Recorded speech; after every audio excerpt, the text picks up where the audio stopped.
An accident report into an incident on a British Airways flight has revealed that doors on both the plane's engines were left unlatched during maintenance. The doors detached as the aircraft left the runway, Heathrow, last Friday, puncturing a fuel pipe on the right engine. The plane, with 75 passengers and 5 crew on board, was forced to make a dramatic emergency landing. Now, thousands of Muslim refugees who have fled religious persecution in Burma have been locked up in overcrowded cage cells in detention centres in Thailand. Channel 4 News has been inside one of the facilities where the Rohingya people, as they're known, have been incarcerated in abject squalor for months. The Thai government has appealed for help in dealing with the increasing numbers of refugees who have left Burma, but no other neighbouring country appears to be prepared to take them in. Our Asia correspondent John Sparks reports. Fueled by hatred and fanned by rage, the fires burn in a Burmese town called Lasio. More bloodshed, more fighting here between Buddhists and Muslims. A man hacked to death, a mosque gutted, Muslim homes and businesses destroyed, and the fabric of a troubled nation torn a little more. For many Muslims in Burma, the open sea provides the only way out. Fleeing the violence, they've sailed to Thailand in their tens of thousands. But this country offers little in return, and for many, the wretched journey has only just begun. Most of the new arrivals are Rohingya from northwest Burma, and the Thais are struggling to deal with the influx. Thousands have been put in detention centres, but they ran out of room months ago, and the conditions inside are appalling. We travelled to a town called Phang Na with members of a Muslim charity. They told us the local immigration lockup was badly overcrowded.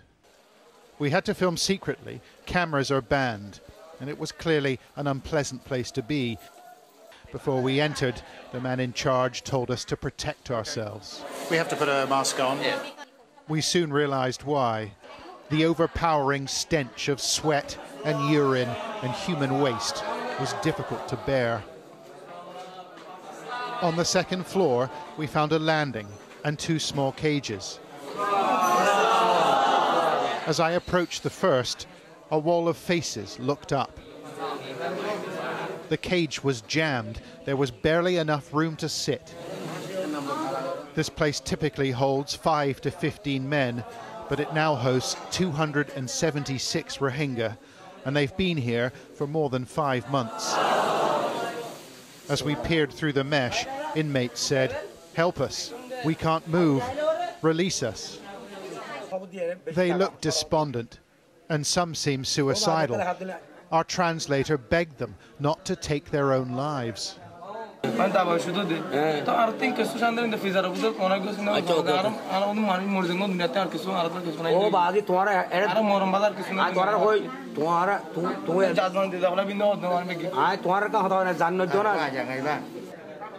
small group sat between the cages, some clinging tightly to the Quran. They were sick, feet were swollen, their muscles atrophying. The problem is that their muscles are wasting away. Is that the issue? It's caused by lack of exercise. The inmates told me they haven't had any. They're not allowed out. Still, the gate was open for us, and as we left, we could hear the men on the second floor calling out. It's a situation that's simply unacceptable, says the local MP.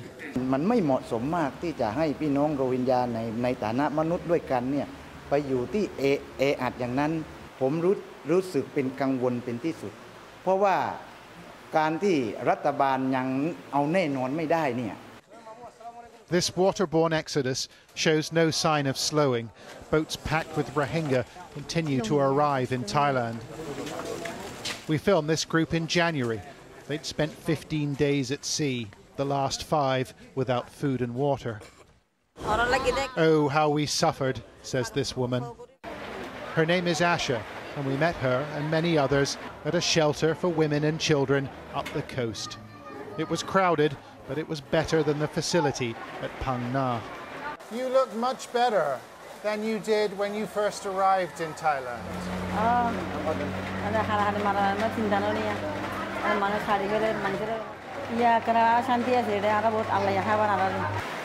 Still, anxiety, like the weather, hangs over this place. The women were separated from their husbands, and they don't know where the men are, nor do they know how long the Thais will let them stay. Lala May is 8 months pregnant, and she's struggling to cope with it all.